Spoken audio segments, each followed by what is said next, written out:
was called to pray for certain land. ದೇವರ ಸೇವಕರು ಒಂದು ಆಸ್ತಿಯ ಒಂದು ಜಾಗಕ್ಕೆ ಕರೆದು ಪ್ರಾರ್ಥನೆ ಮಾಡೋದಕ್ಕೆ That ಕರೆಯಲ್ಪಟ್ಟರು. was a very huge land. ಅದು ದೊಡ್ಡ ಒಂದು ಸ್ಥಳವಾಗಿದೆ, ದೊಡ್ಡ ಒಂದು ಆಸ್ತಿ ಆಗಿತ್ತು. That family was a very rich family, very rich family. ಆ ಕುಟುಂಬ ಬಹಳ ಐಶ್ವರ್ಯವಂತ ಕುಟುಂಬವಾಗಿತ್ತು.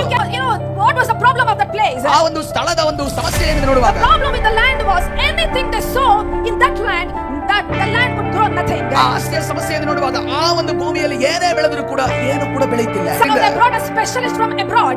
ಅವರು ಒಂದು ಆ ಹೊರಗಡೆ ದೇಶದಿಂದ ಒಂದು ಪರಿಣಿತರನ್ನ ಕರೆದುಕೊಂಡು ಅದನ್ನ ಆ ಮಣ್ಣನ್ನ ಪರೀಕ್ಷಿಸುತ್ತಾರೆ. They made the soil testing. ಅನೇಕ ಮಣ್ಣನ್ನ ಪರೀಕ್ಷೆಯನ್ನು ಮಾಡುತ್ತಾರೆ. But everything was fine, but nothing was growing. ಎಲ್ಲವೂ ಕೂಡ ಸರಿ ಇದಾದ್ರೆ ಏನು ಕೂಡ ಅಲ್ಲಿ ಬೆಳೀತಾ ಇಲ್ಲ. 3 days they fasted and they prayed. 3 ದಿವಸಗಳ ಕಾಲ ಉಪವಾಸ ಪ್ರಾರ್ಥನೆಯನ್ನು ಮಾಡುತ್ತಾರೆ.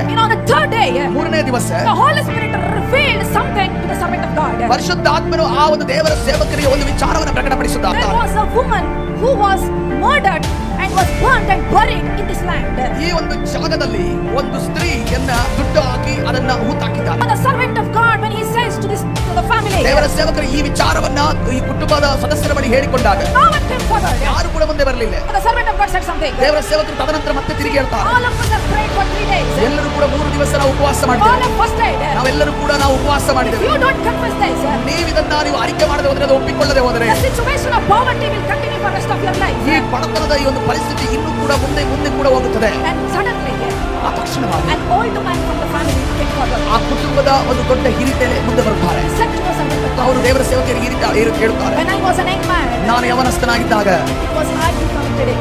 ನಾನೇ ಈ ಕೃತ್ಯವನ್ನ ಮಾಡಿದ್ದು. This is what happened. ತದನಂತರ ಏನಾಯ್ತು ಗೊತ್ತಾ? The whole family came together. ಮತ್ತೆ ತಿರುಗಿ ಆ ಕುಟುಂಬ ಎಲ್ಲರೂ ಒಂದಾದರು. For 10 days they fasted again and they prayed. 10 ದಿವಸಗಳ ಕಾಲ ಮತ್ತೆ ಉಪವಾಸ ಪ್ರಾರ್ಥನೆಯನ್ನು They ಮಾಡಿದರು. asked for the forgiveness and genuine repentance. ದೇವರ ಮುಂದೆ ಅವರು ಯಥಾರ್ಥವಾದ ಕ್ಷಮೆಯನ್ನು ಕೇಳಿಕೊಂಡರು. You know what happened after this? ತದನಂತರ ಏನಾಯ್ತು ಗೊತ್ತಾ? The land began to bloom once again. ಆ ಒಂದು ಜಾಗ ಮತ್ತೆ ಬಿತ್ತಿದ ಬೀಜ ಫಲಿಸುವುದಕ್ಕೆ ಪ್ರಾರಂಭವಾಯಿತು. Hallelujah. Hallelujah.